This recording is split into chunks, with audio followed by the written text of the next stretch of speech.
والسلام على من تبعهم بإحسان إلى يوم الدين وعلى آله الطيبين الطاهرين وأصحابه أجمعين. أما بعد فأعوذ بالله من الشيطان الرجيم. بسم الله الرحمن الرحيم.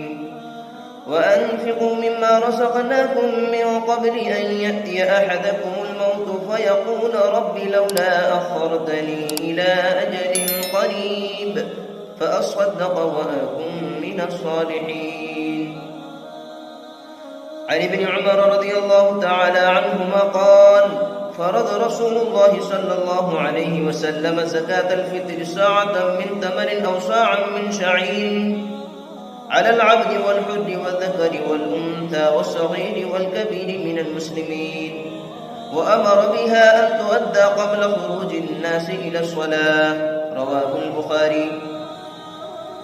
وعن ابن عمر وعن ابن عباس رضي الله تعالى عنهما قال: فرض رسول الله صلى الله عليه وسلم زكاة الفطر طهرة للسائم من اللغو والرفث وطعمة للمساكين. وفي رواية: من أداها قبل الصلاة فهي زكاة مقبولة، ومن أداها بعد الصلاة فهي صدقة من الصدقات. رواه أبي داود، أو كما قال عليه الصلاة والتسليم. آمنت بالله صدق الله مولانا العظيم وصدق رسوله النبي الكريم، ونحن على ذلك لمن الشاهدين والشاكرين. ربنا تقبل منا إنك أنت السميع العليم.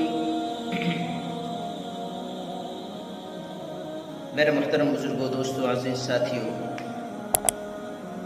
اللہ جل شانہ کا بے انتہا احسان و کرم ہوا کہ اللہ تبارک و تعالی نے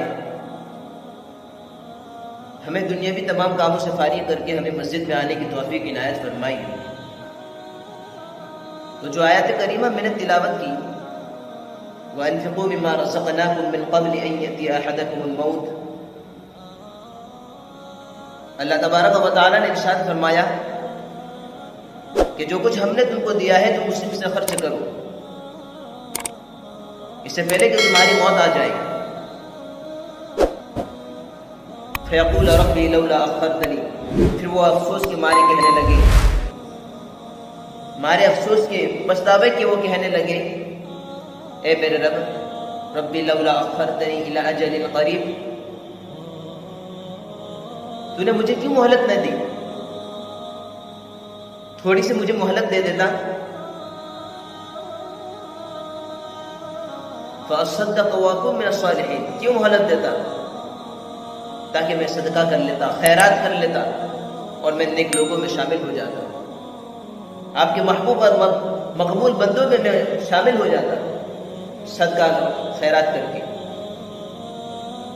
تو اس آیت سے پتہ چلا انسان موت کے بعد تمنا کرے گا، افسوس کرے گا. وہ بھی موت کے بعد تمنا کس چیز کی تمنا کرے گا؟ کہ میں صدقہ کر دیتا، صدقے کی تمنا کرے گا. علماء مفسرین نے یہاں پر لکھا ہے کہ موت کی تمنا کیوں کرے گا؟ اور بھی تو بہت ساری چیزوں کی تمنا کر سکتا تھا، اور نیک کام تو بہت سارے ہیں، ہمارے صالح تو بہت ہیں، اس کی تمنا کر سکتا تھا، لیکن صدقے کی تمنا کیوں کی؟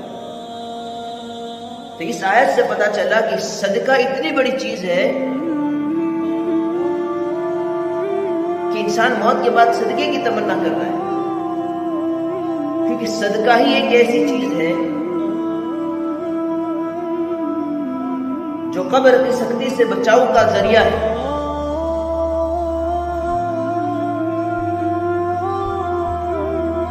جو جہنم کے عذاب سے بچاؤ کا آڑ ہے، یہ صدقہ ہی ایسی چیز ہے.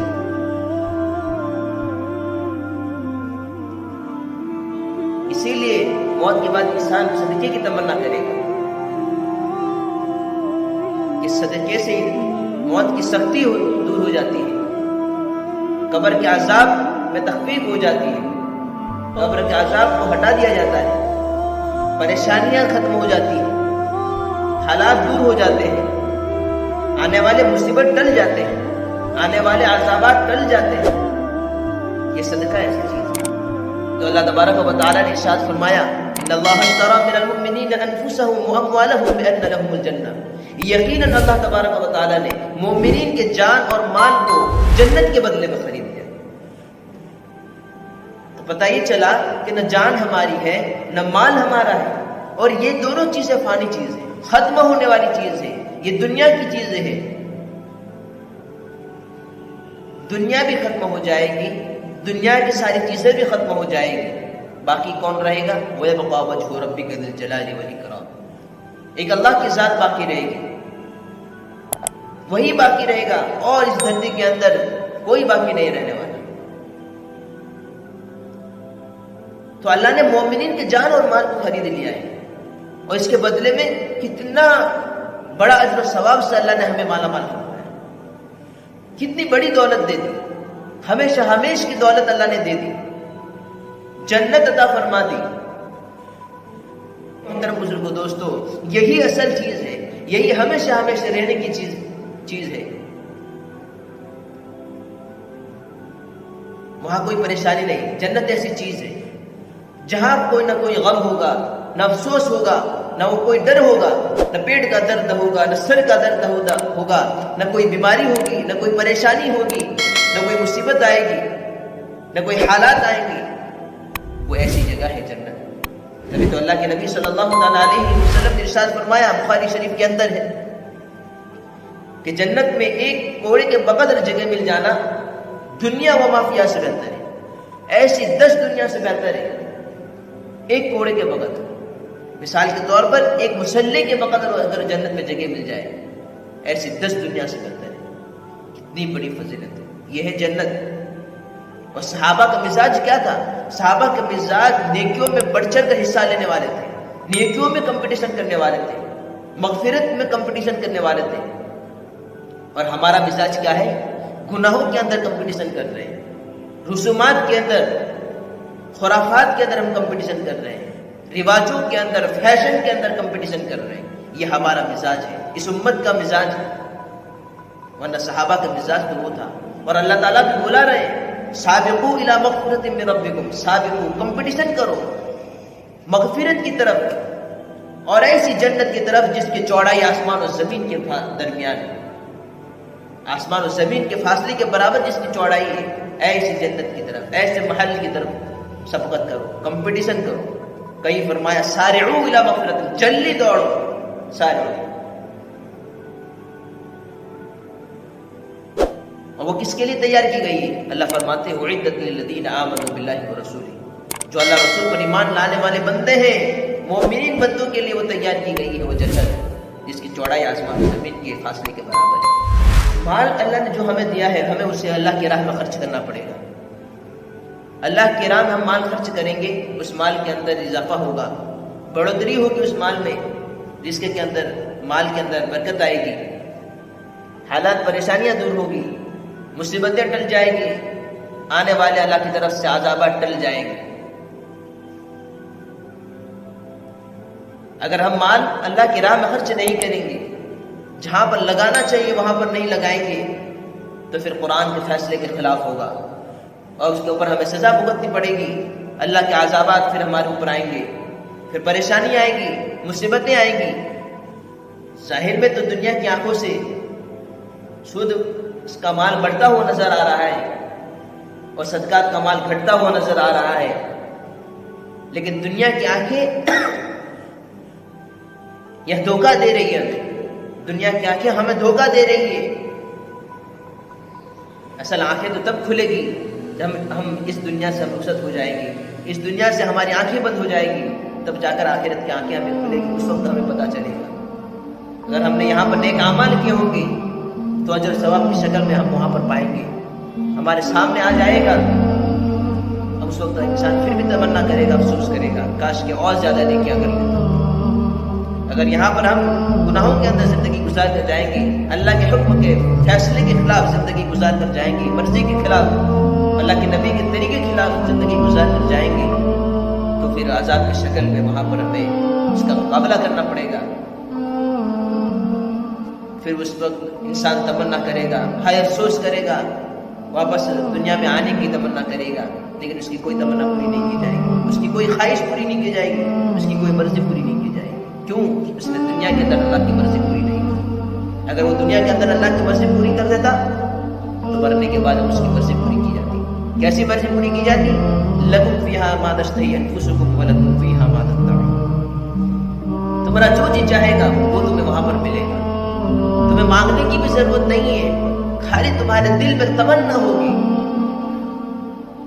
تمنا تو وہاں پوری ہوگی، دنیا تمنا پوری ہونے کی جگہ نہیں۔ اللہ کے نبی صلی اللہ علیہ وسلم نے فرمایا اگر انسان کو سونے کی ایک جنگل دے دی جائے تو اور تمنا کرے گا کہ 2 جنگل اور ہو جائے، 2 دے دیا جائے اور تیسرے کی تمنا کرے گا، چوتھے کی تمنا کرے گا، پھر آخر میں اللہ کے نبی صلی اللہ علیہ وسلم نے ارشاد فرمایا انسان کا پیٹ تو قبر کی مٹی ہی بھر سکتی ہے، انسان کا پیٹ قبر کی مٹی ہی بھر سکتی ہے، اس کے علاوہ کوئی نہیں بھر سکتی۔ انسان کی تمنا یہاں پر پوری نہیں، یہ تمنا پوری ہونے کی جگہ نہیں ہے، یہ خواہش پوری ہونے کی جگہ نہیں ہے، خواہش پوری ہونے کی جگہ تو جنت ہے، تمنا پوری ہونے کی جگہ جنت ہے، ہمیشہ ہمیشہ کی جنت ہے۔ میرے محترم دوستو، اس سے پہلے جو حدیث میں نے تلاوت کی، حدیث پڑھی، وہ حضرت ابن عمر رضی اللہ تعالیٰ عنہ کی حدیث ہے کہ اللہ کے نبی صلی اللہ علیہ وسلم نے صدقہ فطر کو واجب قرار دیا، ضروری قرار دیا، ہر بندے پر، آزاد بندے پر، غلام پر، علی العبد والحر والذکر والانثى، ہر مرد و عورتوں پر، والصغیر والکبیر، ہر چھوٹے بڑوں پر، بالغ نابالغ پر،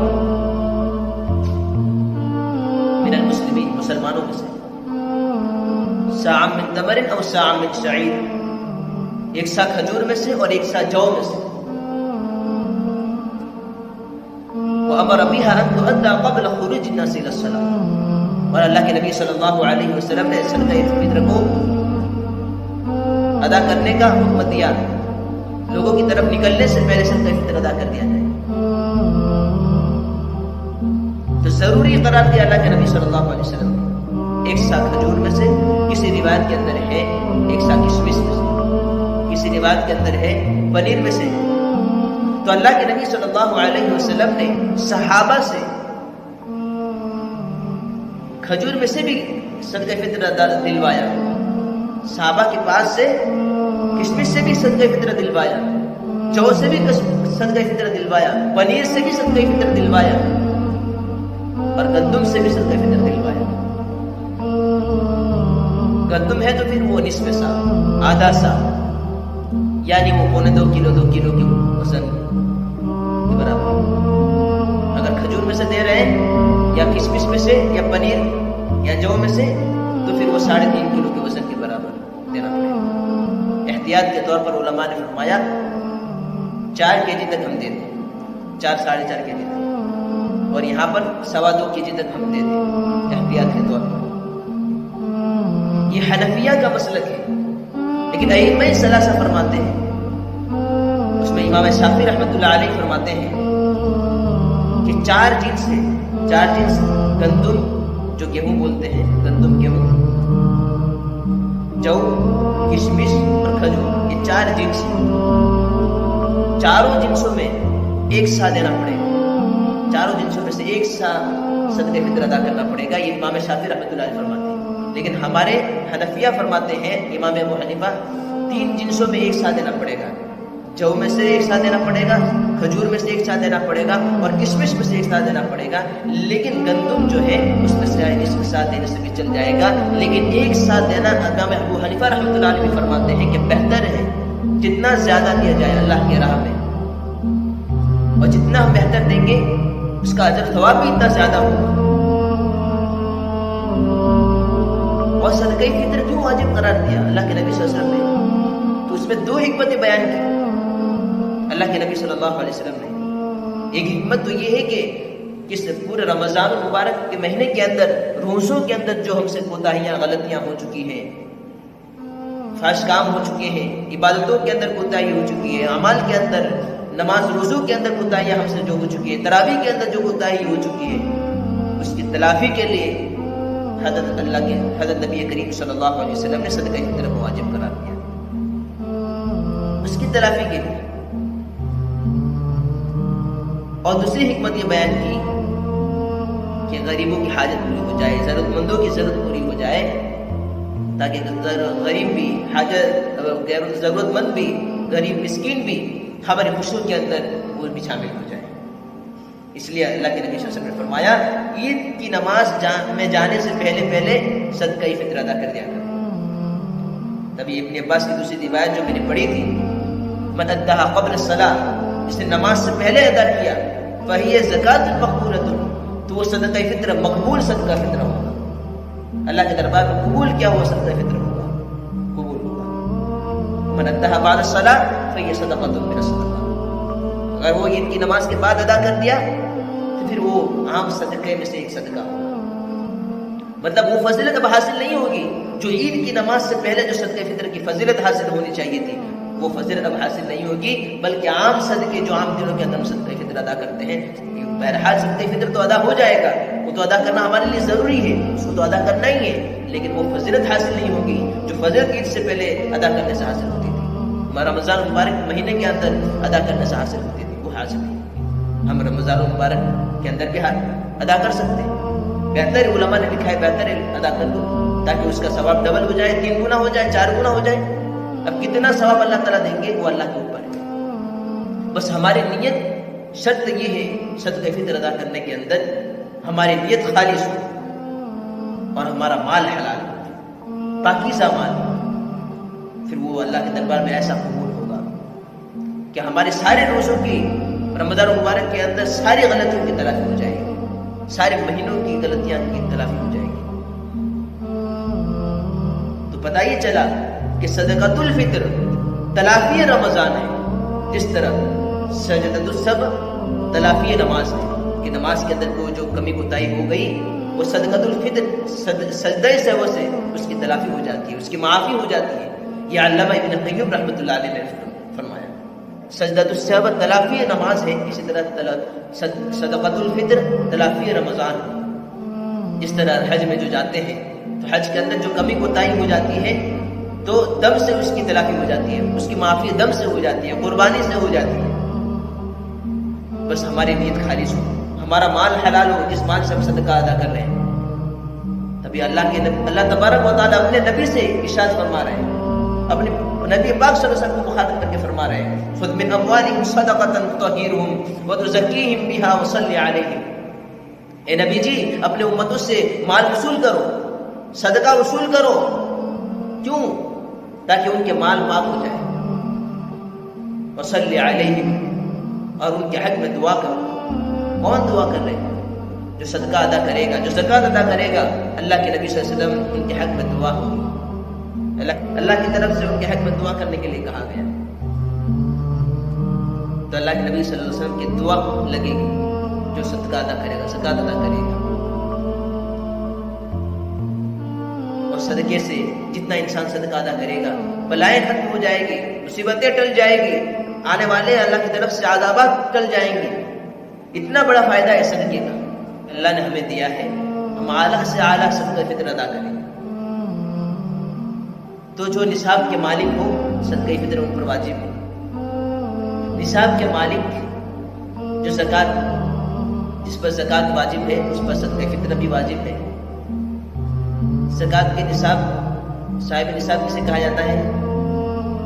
جس کے پاس خالی سونا ہے، اونلی سونا، گولڈ ہے، اونلی گولڈ ہے، تو پھر وہ 7.5 تولہ یعنی 87.84 گرام، 87.84 گرام اس کے پاس سونا ہے تو اس پر زکوٰۃ واجب ہے، صدقہ فطر واجب ہے۔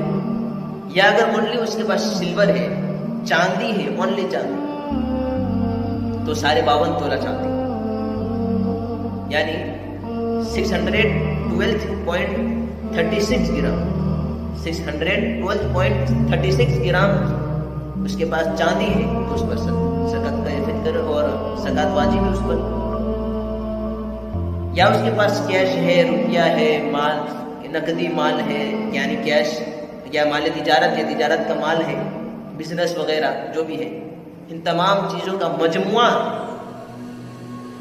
52.5 تولہ چاندی کی مالیت کے برابر ہے تو اس پر صدقہ واجب، یعنی اب کیش مال اس کے پاس ہے یا تجارت کا مال اس کے پاس ہے یا ضرورت سے زائد سامان جو ضرورت میں آتے نہیں ہیں، استعمال میں سامان کیوں نہیں آتے، ایسے ہی گھروں کے اندر پڑے ہوئے ہیں، برتن ہو، کپڑے ہو یا کسی اور کوئی چیز ہو، ایسے ہی پڑے ہوئے ہیں، ضرورت سے زائد پڑے ہوئے ہیں، پھر ان تمام چیزوں کو ملایا کر اس کا حساب لگائیں گے، چاندی کے حساب میں جوڑیں گے اس کو۔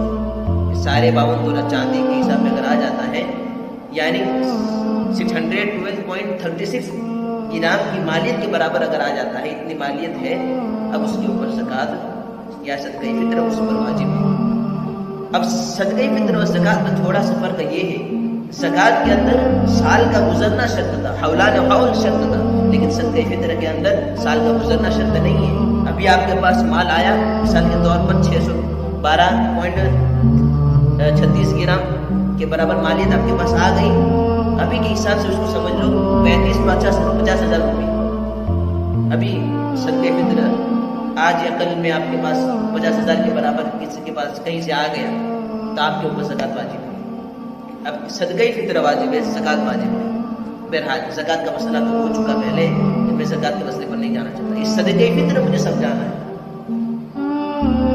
اور صدقہ فطر کس کو دے؟ جو مستحق کے زکوٰۃ ہے ان کو صدقہ فطر، جو غرباء مساکین، انما الصدقات للفقراء والمساکین، صدقہ فطر ان کو دے، جو غریب ہے، مسکین ہے، ضرورت مند ہے، جو نصاب کے مالک نہیں ہے۔ اور اصول و فروع کو صدقہ فطر نہیں دیا جا سکتا۔ اصول سے مراد دادا پردادا سے جتنے اوپر ہے، باپ دادا سے، ان کو پھر صدقہ فطر نہیں دیا جا سکتا۔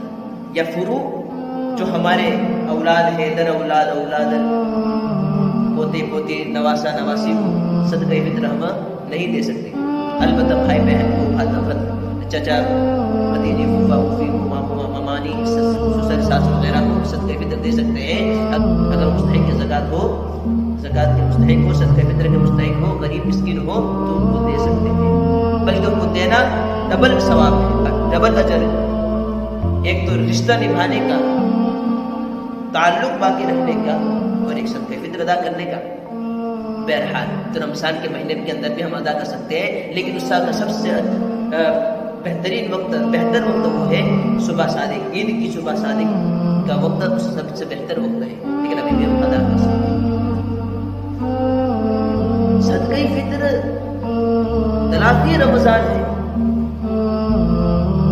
محترم بزرگو، دوستو، سمجھو، غور کرو ذرا کہ 30 روزوں کے اندر نہ جانے ہم سے کتنی خطائیں ہو چکی ہیں، کتنی غلطیاں کوتاہی ہم سے ہو چکی ہیں، کمیاں ہو چکی ہیں، خامیاں ہم سے ہو چکی ہیں 30 روزوں کے اندر نہ جانے۔ اور 30 روزوں کی تلافی اللہ ایک صدقہ فطر سے ادا کر دیتا ہے، تو سودا سستا ہے، سستا ہے کہ نہیں بھائی؟ سودا سستا ہے پھر۔ اور یہاں پر یہ تو امام ابو حنیفہ رحمۃ اللہ علیہ کا مسئلہ یہ ہے کہ گندم سے اگر دے رہے ہیں تو نصف سا دے، یعنی 2.25 کلو، 2 کلو احتیاط کے طور پر 2.25 کلو دے۔ لیکن امام شافعی رحمۃ اللہ علیہ اور انڈمان کے اندر شوافی کا مسلک زیادہ ہے، شافعی میجورٹی میں ہے، تو امام شافعی رحمۃ اللہ علیہ تو یہ فرماتے ہیں کہ گندم میں سے بھی ایک ساتھ دیا جائے، یعنی وہ بھی 3.5 kg، اور یہ واجب ہے، ضروری ہے۔ اگر کوئی شافعی مسلک والا آدھا سا گندم کے حساب سے دے گا تو اس کا صدقہ فطر ادا نہیں ہوگا، اس کو 1 سا مکمل دینا پڑے گا، یعنی 3.5 کلو، 4 کلو احتیاط کے طور پر 4 کلو اس کو دینا پڑے گا، صدقہ فطر ادا کرنا پڑے گا۔ ہمارے حضرت شیخ یونس جونپوری رحمۃ اللہ علیہ، جو صاحب فضائل اعمال کے جو مصنف ہیں، حضرت مولانا شیخ زکریا رحمۃ اللہ علیہ، ان کے خلیفہ اجل ہیں، وہ ہمارے شیخ ہیں یونس جونپوری رحمۃ اللہ علیہ۔ وہ فرماتے تھے، ایک جملہ فرماتے تھے، ان کے پاس بہت ساری دعا کے لیے آتے تھے، دعا کی درخواستیں کرتے تھے، حضرت کے پاس آتے تھے، بیماری کے لیے دعا کیجیے، صحت کے لیے دعا کیجیے، ایسے۔ تو حضرت فرماتے تھے جب مصیبت اور پریشانی آئے تو صدقہ کرو، اور بڑا صدقہ کرو، چھوٹا موٹا نہیں، بڑا صدقہ کرو، حضرت فرماتے تھے۔ اور حضرت فرماتے تھے جو بیمار ہوتا، پریشانی ہوتا، اسے فرماتے کتنا صدقہ کرو، کتنا صدقہ کرو؟ تو کوئی کہتا کہ 5,000 کریں گے، 10,000 کریں گے، اس طرح۔ پھر حضرت فرماتے کہ اچھا ڈاکٹر کو کتنا دیا، علاج میں کتنا خرچہ ہوا؟ کوئی کہتا 1 لاکھ روپیہ یا 2 لاکھ روپیہ۔ تو حضرت جملہ فرماتے مخلوق 2 لاکھ کے لائق ہے اور میرا رب میرا خالق 2 لاکھ 5,000 کے لائق ہے۔ حالانکہ شفا کا دینے والا تو وہ ہے، پریشانی اور حالات کو دور کرنے والا تو وہ ہے، مصیبتوں کو دور کرنے والا تو وہ ہے، ساری چیزیں ادا کرنے والا تو وہ ہے، وہی حاجت روا ہے، وہی مشکل کشا ہے، بلکہ اس کے لیے تو اور زیادہ دینا چاہیے۔ مطلب مخلوق اتنا اعلیٰ ہو گیا اور خالق اتنا نیچے گر گیا۔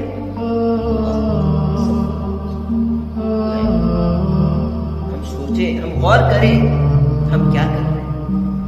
اچھا ابھی کشمش کا مارکیٹ کے اندر بھاؤ پوچھا جائے، مثال کے طور پر 1,000 روپیہ کشمش کا بھاؤ، کشمش کا ریٹ 1,000 روپیہ ریٹ ہے کشمش کا۔ میرے گھر کے 4 ممبر ہیں، 4,000 روپیے ہوئے۔ 4,000 روپیے سے بھی اگر اب اللہ ہمارے پورے مہینے کی اپنے گھر والوں کی طرف سے پورے مہینے کی تلافی کر دیتا ہے، 4,000 سے میرے پورے ممبر کی طرف سے، میرے پورے گھر کی طرف سے اگر اللہ تعالیٰ پورے مہینے کی کمی کوتاہی کو دور کر دیتا ہے، اس کی تلافی اور معافی کر دیتا ہے، تو پھر تو شدہ سکتا ہے۔ میرا بچہ عید کے موقع پر اگر ایک جوڑا خریدتا ہے تو 10,000 کا ہوتا ہے، میری بچی خریدتی ہے عید کے موقع پر جوڑا خریدتے ہیں تو 15,000 کا ہوتا ہے، میرے بچے اتنے اعلیٰ قسم کے جوڑے پہنتے ہیں، عید کے موقع پر اتنے روپے میں خوشیاں مناتے ہیں۔ اللہ کے لیے ہم کیوں نہ دیں؟ میری ضرورت کے لیے تو سب اعلیٰ، لیکن اللہ کی ضرورت کے لیے سب منیمم، اب میری ضرورت کے لیے سب میکسیمم۔ محترم بزرگوں، دوستو، تھوڑا سمجھ پیدا کریں اپنے اندر۔ سب سے بڑھ کر افسوس کی بات تو یہ ہے، آج رمضان کا کارڈ بھی چھپ رہا ہے، رمضان کا کیلنڈر بھی چھپ رہا ہے، ٹائم ٹیبل کے اندر بھی وہی لکھا ہوا، وہی منیمم 75 80 روپیہ چل رہا ہے یا 75 روپیہ چل رہا ہے۔ یہ اس مہینے کا صدقہ فطر ہے، یہ اس رمضان کا صدقہ فطر ہے، یہ اس سال کا صدقہ فطر ہے 70۔ ارے انڈمان کے اندر ارے منیمم جب بتا رہے تو میکسیمم بھی تو بتاؤ۔ محترم بزرگوں، دوستو، اللہ ہم تمام کو صحیح سمجھ عطا فرما دے۔ اور امام شافعی رحمۃ اللہ علیہ کے نزدیک آدھے ساعت سے صدقہ فطر ادا نہیں ہوگا، آدھے ساعت سے صدقہ فطر ادا نہیں ہوگا، 2.25 کلو سے صدقہ فطر ادا نہیں ہوگا، وہ 3.5 کلو احتیاط کے طور پر 4 کلو ہمیں صدقہ فطر ادا کرنا پڑے گا، تب جا کر ہمارا صدقہ فطر ادا ہوگا۔ اس لیے ہم منیمم لکھ رہے ہیں، یا تو لکھے ہی نہ، کیوں لکھ رہے ہیں؟ مسئلہ ہم بتا دیں، وضاحت کر دیں کہ شوافی کا اتنا ہے، اتنا دینا پڑے گا، ضروری ہے، واجب ہے، اگر اس سے کم میں دیں گے تو ادا نہیں ہوگا۔ امام ابو حنیفہ رحمۃ اللہ علیہ نے بھی یہی لکھا ہے، نصف سا انہوں نے لکھا ہے 2 کلو دے سکتے ہیں، لیکن 1 کلو دینا، 1 سا دینا، یعنی 3.5 کلو 4 کلو دینا، یہ زیادہ اولا ہے، یہ بہتر ہے، اس کو دیا جائے۔ علماء نے فرمایا صدقہ فطر کے اندر 3 چیزیں ہیں، قبول صوم، یا اس صدقہ فطر کے ذریعے سے روزہ قبول ہوگا، والفلاح، یا اس صدقہ فطر کے ذریعے سے ہمیں کامیابی ملے گی،